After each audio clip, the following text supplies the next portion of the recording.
ছাত্র জনতার অভ্যুত্থানের ১ মাস পূর্তি উপলক্ষে কুমিল্লায় বৈষম্য বিরোধী ছাত্র আন্দোলন ঘোষিত কর্মসূচি শহীদি মার্চ পালিত হয়েছে। বৃহস্পতিবার বিকেল ৩টায় কুমিল্লা জেলা স্কুলের সামনে থেকে এই কর্মসূচি শুরু হয়।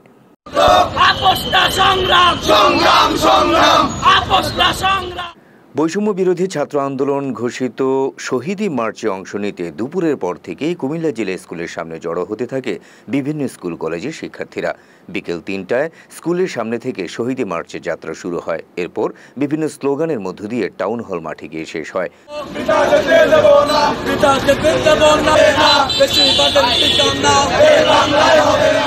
সেখানে সংক্ষিপ্ত বক্তব্য শেষে ছাত্ররা ছাত্র জনতার অভ্যুত্থানের মাধ্যমে পাওয়া এই নতুন স্বাধীনতাকে কেউ যেন বিতর্কিত করতে না পারে সেজন্য সবাইকে সজাগ থাকার আহ্বান জানান। সেই সাথে কাঁধে কাঁধ মিলিয়ে নতুন বাংলাদেশ গড়ার প্রত্যয় ব্যক্ত করেন শিক্ষার্থীরা। এর আগে বুধবার সংবাদ সম্মেলনে বৈষম্য বিরোধী ছাত্র আন্দোলনের সমন্বয়ক সার্জিস আলম শহীদি মার্চের এই কর্মসূচি ঘোষণা করেন।